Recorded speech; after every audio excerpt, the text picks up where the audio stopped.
Good evening. I'd like to call the October regular meeting to order. For the first time tonight, we will be live streaming on our YouTube channel here, so I hope those of you at home are following along. There will be an addendum with 2 items, which I believe is posted, and also I know the agenda has been posted. Like I had said, this is October. As many of you are aware, October is Breast Cancer Awareness Month, hence the pink. And I guess, you know, for all those people who are fighting that battle or who have won or who have unfortunately lost that battle against the beast, you know, our thoughts and prayers are with all of you. So we'll take a real quick moment of silence for all of those who have been affected by it or who are currently in a battle against cancer, and then we'll take the meeting.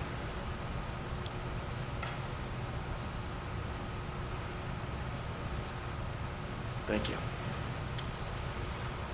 The New Jersey Open Public Meeting Law was enacted to ensure the right of the public to have advance notice of and to attend any meetings of public bodies at which their interests may be discussed or acted upon. In accordance with this provision of this Act, the Hamilton Board of Education has caused notice of this meeting to be published by having the date, time, purpose, and place therefore published in the Hamilton Gazette on January 15, 2020, and mailed to the Atlantic City Press and posted on authorized premises. Roll call, please. Mr. Attanassi? Here. Mrs. Bernardo? Here. Mrs. Burns? Here. Mrs. Fallon? Here. Mr. Lyons? Here. Mr. Pangia? Here. Mrs. Polito? Here. Mr. Palea? Here. Mr. Scipione? Here. Mr. Thomas? Here. Mr. Bento? Here. Let us rise for the pledge. I pledge allegiance to the flag of the United States of America and to the republic for which it stands, one nation, under God, indivisible, with liberty and justice for all. Tonight we have 2 presentations that will be given by our superintendent, Ms. Robin Kiecko. First up is the Pathways to Graduation report. Thank you, Mr. Mento. The following is a summary of the graduation pathways for the class of 2020 as reported to the New Jersey Department of Education. 134 students met requirements through the state assessments in English language arts and mathematics. 76 students met requirements through alternative assessments such as the SAT, PSAT, AccuPlacer, and ASVAB. 108 students graduated through multiple pathways, which would be a combination of assessments. 10 students graduated through alternative requirements as per their IEPs. 0 students required a portfolio, and 0 students were denied graduation. I also have a presentation on the state assessment update. Normally in October, we present our New Jersey Student Learning Assessment scores. The federal government requires standardized testing data annually for accountability purposes under the Every Student Succeed Act. The federal government issued a waiver for the spring 2020 testing. Due to the cancellation of the assessment, state and federal accountability for the 2019-2020 school year will be based on the ELA math scores from 2018-2019 and science scores from 2016-2017, along with graduation attendance data from the spring of 2020. At this time, we do not know if the NJSLA will be administered in the spring of 2020, or 2021, excuse me. And Mr. Mann, I just have a quick little report, if you Yes. allow me. On the state assessments. No, that was already done, but this is just kind of my update for the month of October. As we begin our second month of school, I want to take a moment to thank our students, staff, and administrators for their incredible efforts that they have all made. Although there is nothing normal about this year, our students have adapted to new routines and procedures. It is so wonderful to see them in our classrooms again. Our custodial, maintenance, grounds, food service, and transportation staff have all done a wonderful job with our buildings, facilities, and transporting our students. To our teachers and support staff, I'm extremely proud of the amount of time and effort they have spent to incorporate all of the new programs and formats we have had to implement to accommodate in-person, remote, and virtual instruction. Rather than preparing 1 lesson per class, teachers now need to prepare 3 lessons per class. I'm not sure if anyone not associated with education can truly appreciate this monumental task. I also want to acknowledge our supervisors and administrators. This entire process has created numerous challenges and issues. As a group, we have tried to address each issue and have worked together to find solutions. It truly is a team effort. We recognize there are still concerns. For example, we hope that the tablet devices will be delivered in a few weeks for our students at ECEC. In addition, we continue to deal with connectivity issues that have been part of our planning for many years. Nothing is perfect, and as a district, we work each and every day to improve. Thank you. Thank you. We'll now move to the committee reports. I'll start off with a quick update from Buildings and Grounds. This evening on the agenda, you'll see items 13 and 14 in reference to an easement. That's just an agreement that we've had with the town of Hamilton for their access to the water tower. Since the original agreement, we've made some changes out there, and we needed to realign the pathway and their access ways to get to that water tower. And I believe the town has some plans to work with a cellular provider and to utilize that to make some money for the town. So we're working with that. Also, I'm happy to report that as the project continues to go ahead in the planning stages, we've heard from our solar company, and we continue to work towards building our solar garden out front. There were some obstacles with Atlantic Electric, as you know, as always is the case when you're trying to tie in. You have to go through them first, and our contractor has seemed to have been able to struck an agreement with Atlantic Electric, so we'll be able to produce this type of electricity, and we should see that project, starting, as soon as we get all the clearance. And there's a little bit more paperwork on our end that we have to do on that. Also, on a different note, I'd like to congratulate all our fall sport teams. If I'm not mistaken, I believe every team took a win their first night out. Our girls tennis, along with girls soccer, field hockey. I know the boys soccer team won, and of course our football team had a nice comeback victory against Millville. And I have to say, it was also very nice to read about our school in the Atlantic City Press again. And I think a lot of that has to do with this board's decision to return to the Cape Atlantic League, where we had some 80 years history. And, when I first became president, a really smart person had told me, it said, it's okay if you make mistakes as long as they're your mistakes. I truly believe when the board years ago made that decision, I don't think it was their mistake. I think I was here at the time. I was probably my first year as a member. I think we were sold a bill of goods from an AD who's no longer here. And as it turns out, it wasn't everything it was cracked up to be. Leaving the Cape Atlantic for the Tri-County, I think one of the main things was exposure, which I think once we left the Cape, we found ourselves in nowhere's land, where neither the Atlantic City Press nor the Carrier Post were covering us, and also something to do with travel time. And yes, I know it might be a long ride to Cape May, but sometimes it's a lot easier to go down the Parkway than it is to find yourself way out west in Cumberland and Salem County to play a game. So I'm very happy to be back in the Cape. And once again, congratulations to all our fall sports team. Like I tell my daughter, who is a senior, enjoy every day of practice, enjoy every game, because with the uncertainty that we have in front of us, you're not promised tomorrow. So have a lot of fun as long as you're out there, kids. That concludes my report. And as always, I will start to my right on the end there, way down there, as we are socially distanced tonight, with Mrs. Baronata from Finance, please. Okay, good. Thank you. Happy to report that our 2 new buses were delivered. Happy to report that they are coming out of last year's budget. So that is taken care of. And as everyone is very well aware, COVID has definitely affected us in so many ways. And as you know, of course, it's affecting our budget in a way. All students are entitled to a free lunch, and that's a good thing. But of course, it takes a toll on the budget. Our net loss for that was $204,788. We were able to cover part of the loss, prior surplus of $65,882, and our local budget of $138,906. So that has been taken care of. But just so you will be alerted that we will have to cover the total loss for the year 2020-2021. So that will impact our budget, I'm sure. That's it for finance. I just want to also say a big thank you to the teachers and support staff for their hard work and coping with the environment that we are in. I am sure that they are doing their utmost and working so hard to meet the needs of all our students. So thank you to all of them and keep up the good work. That's all I have. Thank you. Thank you, Mrs. Byrne. Mr. Lyons, please. I don't have a committee report this evening, but just to echo Mr. Mento's comments about the move back to the Cape Atlantic League, I think it was the right move. I also was here when we left to go to Tri-County.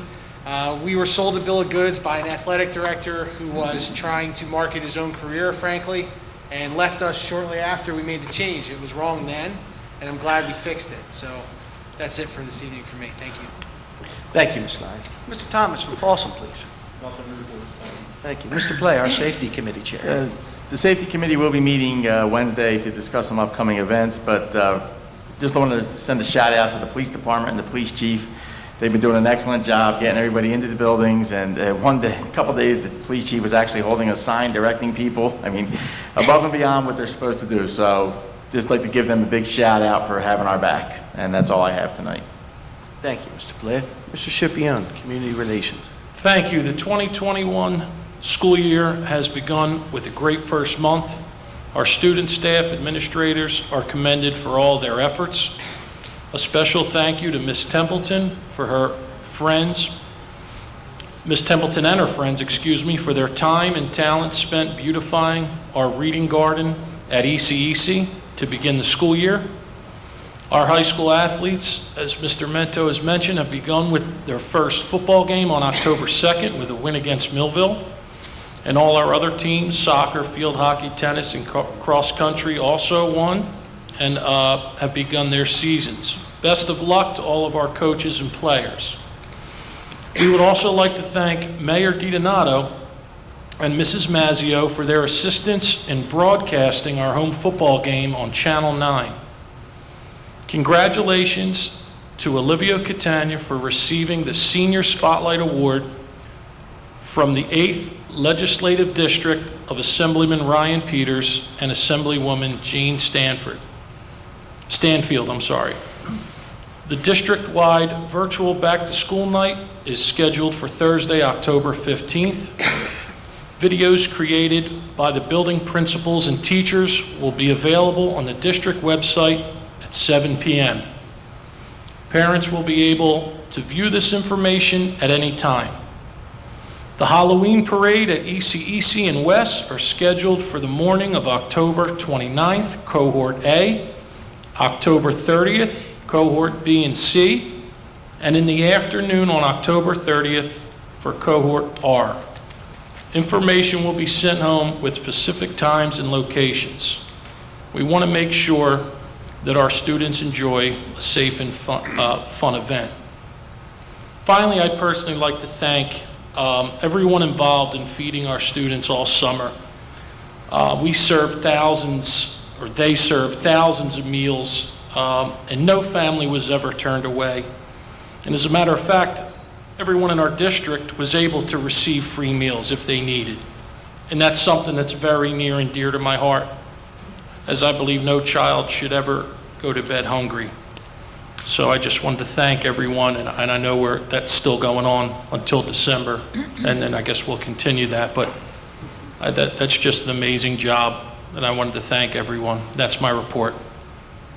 Thank you, Mrs. Scipione. Mrs. Burns from Curriculum, please. Yes. The Curriculum Committee met on October 1st, and in attendance was Mr. Steve Minchak, our technology supervisor. He was able to give the committee a report on some of the technology upgrades and concerns that face the district. He especially was concerned with some of the spotty Wi-Fi that the ECEC and West buildings have, but has reassured us with the new fiber optic installation at those two buildings that we will be upgrading our technology. And hopefully within 20 to 40 days from now, that should happen. Also, he reassured us that there will be delivery of new tablets for the ECEC students sometime by the end of the month. Thank you. Thank you, Mrs. Burns. Mr. Pangia from Waterford, please. As most of you are aware, we were fortunate enough to acquire the Assumption Catholic School, a K-8 school that had closed recently. So within about 45 days, we went from being a 3-building school district to a 4-building school district, along with all of the financial and staffing problems and everything else that come along with it. So in light of that, and that we were able to open on time with very little hitches, I think we did remarkably well.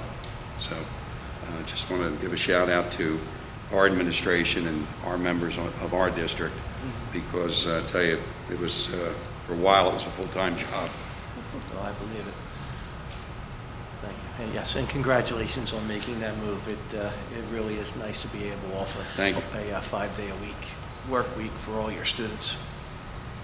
Thank you, Mr. Pangia. We'll now move to Mr. Antonassi. No report, Mr. Mayor. Thank you. Mrs. Polito, Climate and Culture. Thank you. I do not have a report this evening, but I did want to just say thank you to each and every teacher, the administrators, and our educational service professionals. I know that you're working harder than you ever have, and I just wanted to know that I appreciate you and your hard work. And I also want to say thank you and good job to the students and families, and keep up the hard work. I know it's a trying time, but we're proud of you too. That's all. Thank you. And Mrs. Fallon. There's no report this evening from negotiations, and I want to echo what Erica said and other board members said, that I want to thank our teachers and staff for all that they're doing for our children, and I recognize the hard work you're putting in, and I'm so appreciative of it. I also want to thank our students and their parents for doing their part, and as Superintendent Kieko said before, it's a team effort, right? And we have a great one here in Hamilton, so thank you to everyone. Okay, thank you. Mr. Mento, I just wanted to say, Eric, I saw the signs, and they look amazing. All the new signage around the schools, just Yes, it looks like a really college nice. campus. Yes. Isn't it great? It really Yeah. is. That was a great team, and like Robin and Barb did so much with that, and the team actually did a really nice job. It really looks great too. I It love does. it. Thank you. Yeah, that was something that Mrs. Bernardo brought up maybe some Yep. 6 years ago. Started out with can we just get a parking A sign somewhere? Maybe maybe it's a good thing that came out of 2020. They really look nice. Yeah. Very, very. 5 years later, we've got Yeah. some very detailed, Persevere, you have to nice-looking persevere. signs. So kudos. And again, I just want to reiterate the words of the board here and thank our teachers, faculty, and staff, especially our superintendent, Ms. Giecko, and our business administrator, Ms. Prettyman. I know these are challenging times, and with the type of leadership we have here at the Hamilton School District, I feel confident that we can overcome any challenge. And also, again, I want to thank all the board members here and just remind everyone that we are a volunteer board. And, every minute we spend here, or every dime, we spend on a raffle ticket, that's a minute or a dime that we take away from our own family and friends to be here to help the community as a whole. So thank you all for your commitment to the Hamilton School District. We will now move to the first portion of the public comment. This is the first of 2 opportunities for the public wishing to be heard to come before the board. First portion. Okay, thank you. And just please clearly state your name and address into the record. Absolutely. Thank My you. name is Jennifer Robin. I live at 795 Central Avenue here in Hamilton. I attempted to attend the last Board of Education meeting, and I brought with me a large number of high school students who were very eager to come and ask questions. They were actually first in line at the library door and were turned away by their teachers. And we sat in the overflow room listening to people stand up and say, "We want to hear the voices of the students." And it was very depressing that they didn't get that opportunity. Tonight they're home struggling to learn, so they're not here. I told them I would come and raise their concerns.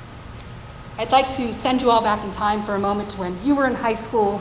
Perhaps you were taking a math class, new concepts you've never addressed before, and you had fabulous teachers, because I'm sure, like me, many of you went to Hamilton school system, and your teachers were very engaging and involved and took the time to teach you. Instead, our students are looking at these calculus videos that may or may not have their teachers' voices, and they're working diligently through them, can't come up with the answer, doesn't match what the teacher says. Maybe they can email them. Maybe they'll get an answer today, maybe tomorrow, but certainly not while they're in their train of thought about what they're learning. The way we're presenting our virtual learning is not learning for many of our students, my children included. I have a number of children who live with me all the time. I'm very concerned for their future. When we went virtual last year, I understand it was sudden and we didn't have time to prepare. But we did have a little more time over the summer. I work at a university where I know we present classes in how people learn virtually. There's a science behind it. There was not sufficient time for us to train our teaching staff in those virtual principles. And it's really apparent in what I'm watching happen in our classrooms. Last spring, my daughter's friends would say, just find the answers on the internet so we can go out. Well, in many cases, they're still doing that. Children like my daughter who have an AP exam maybe in the spring, that's not a possibility. She needs to learn this material, and it's really just not happening. I know she's not alone in that struggle.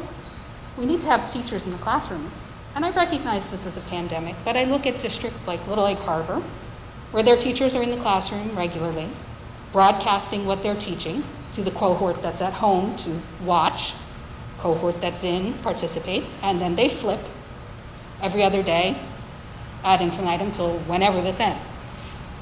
I believe, having talked to many of the parents that are friends with parents of my children's friends, that's what we anticipated when we voted that we wanted in person to your survey, that we wanted instruction and structure. Structure isn't log in, maybe at 8:30, tell us when you're here. Maybe we'll record it, maybe we won't.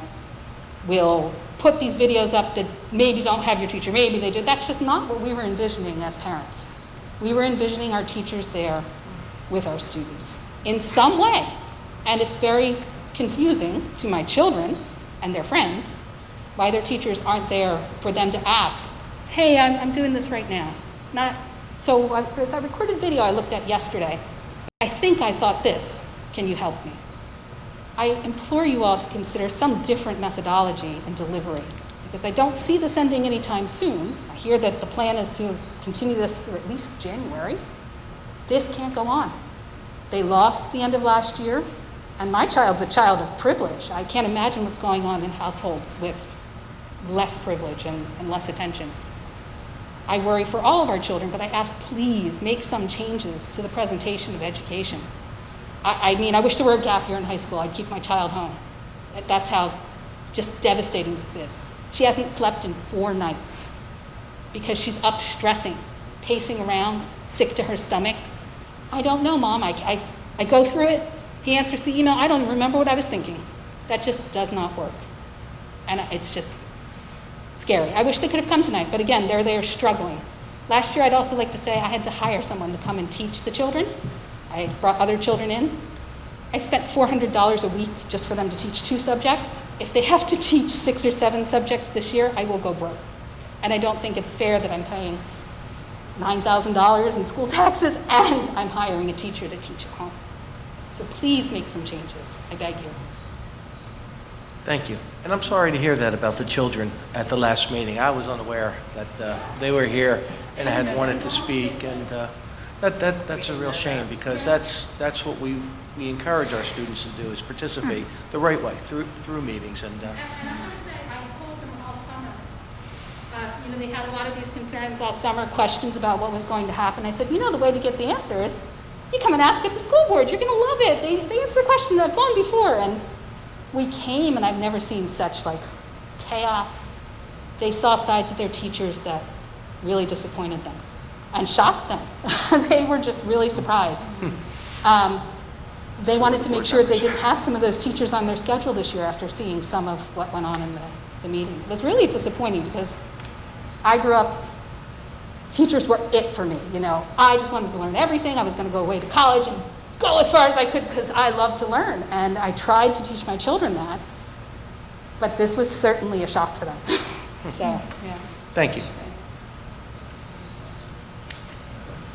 Public comment, the first portion is still open. Is there anyone wishing to come before the board, now's your opportunity, or, okay? Hi, I'm Maureen McLeod. I live on 291 Grand here in Hamilton. My husband and I, we have 2 children in the school system, one a 5th grader and one an 8th grader.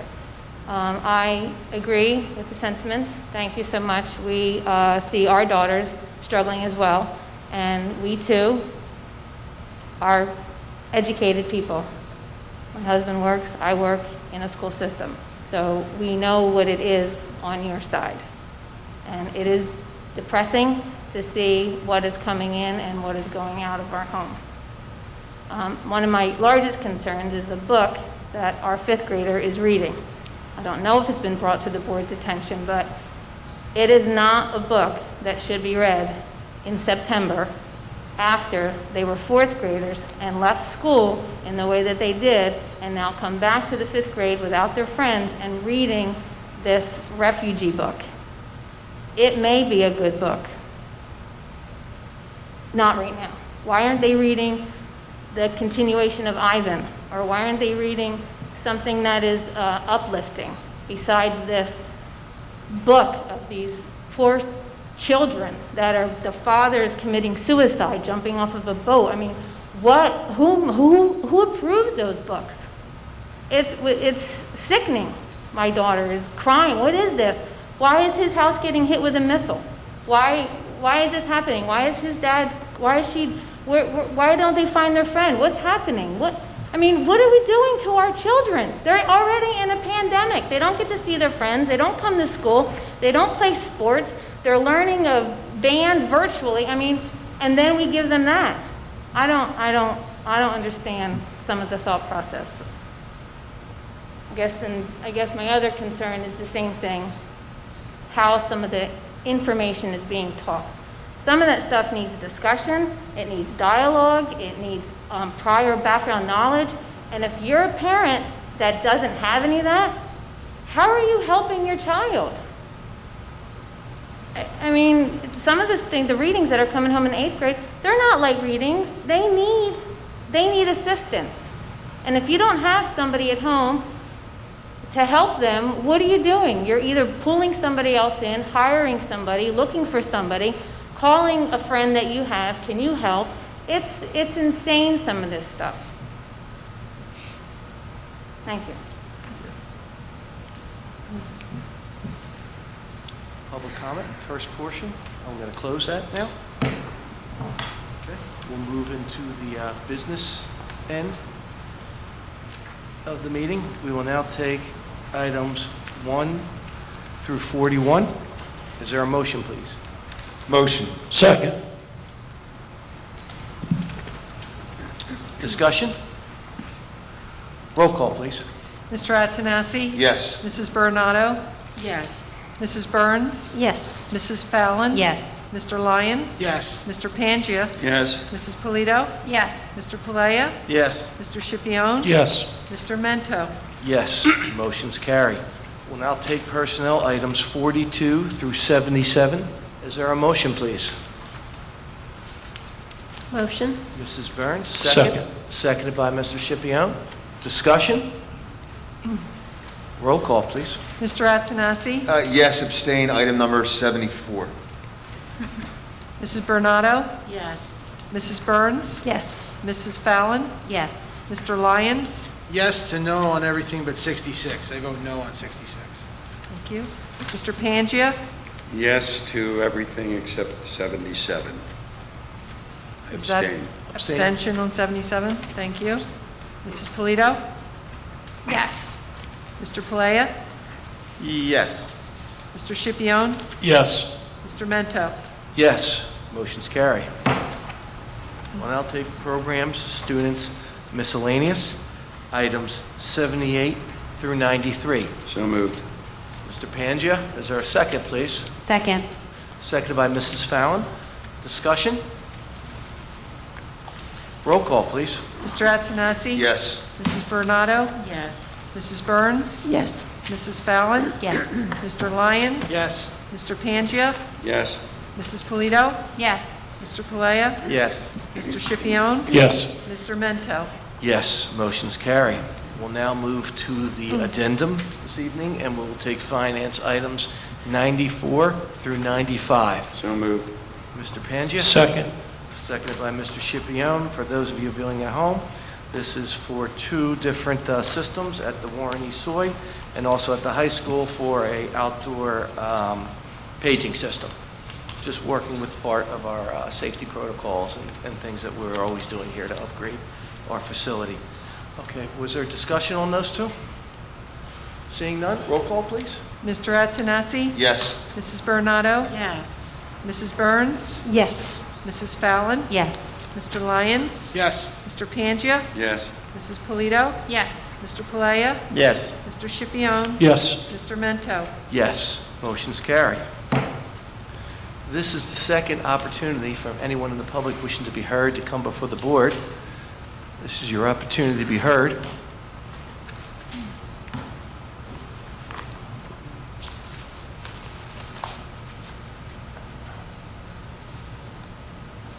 Good evening, thank you.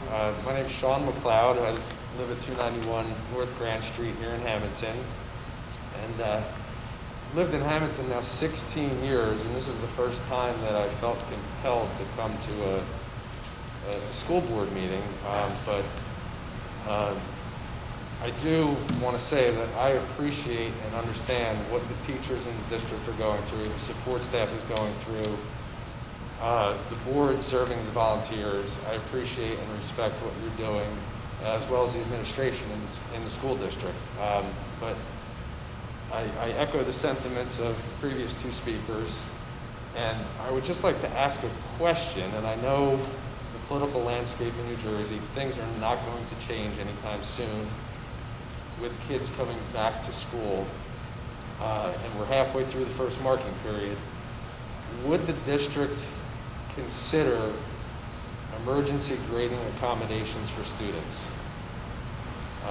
Instead of this letter grading scale right now, we feel that our children in particular, they are in cohort B, they go to school 2 days a week, they're home learning 3 days a week. The delivery of education, by no fault of any teacher, support staff, is just not what it should be at this point. I think most people will agree with that. And we just feel, I work full-time, my wife works full-time, I work at a university, she works in public school. It's extremely stressful and challenging at home right now, 3 days a week, trying to deliver the education that our children deserve at this point. And again, it's not a knock on anyone, this is reality right now. And we just feel that when we see the grades that are going into the system, our kids are trying, and it's demeaning sometimes to see some of the grades that are input by some of the teachers. I'm just asking if the district would consider emergency grading accommodations, even like a credit, no credit, on a class-by-class basis at this point. Because we just feel that the delivery of education is not what it should be. And our children are getting hurt in this environment. So that's what I ask of the district, if they would consider that. Thank you. Thank you. And I have to say, too, as a father, my daughter being a senior, my son a sophomore, I understand exactly what you're going through on those 3 days a week, or sometimes it's 5 days a week. It's challenging, and, you know, again, students who are used to being in the classroom, who perform well in school, you know, this is a change for them, and I understand the stress factor with the grades. My daughter, again, very competitive student at the top of the class, so I understand, you know, your concern about the grading system. I don't know if we're prepared to go into, you know, how we would rethink the grading system at this precise moment, but I'm sure if you were to talk to Ms.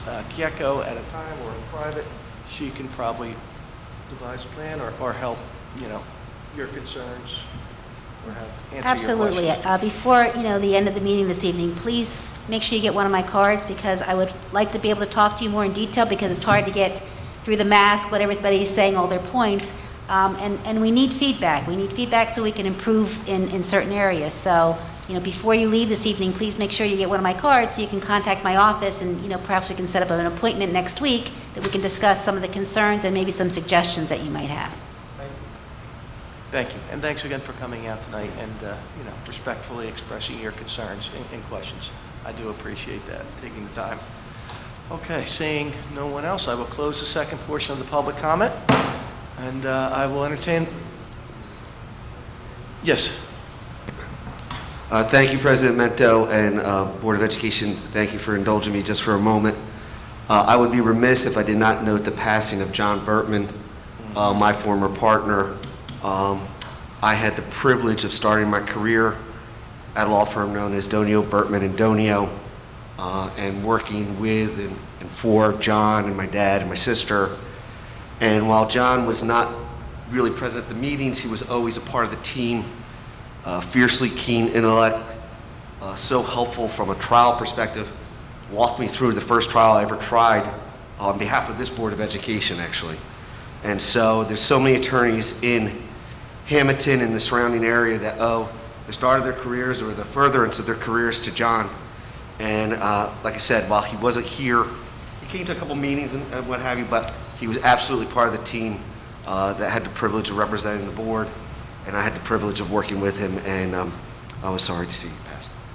Thank you, and thank you for mentioning that. Okay. Now with that, I will entertain a motion to adjourn. Motion. Mr. Antonassi, is there a second? Second. Seconded by Ms. Polito. All in favor? Aye. Aye. Meeting adjourned. Good night, Hamilton.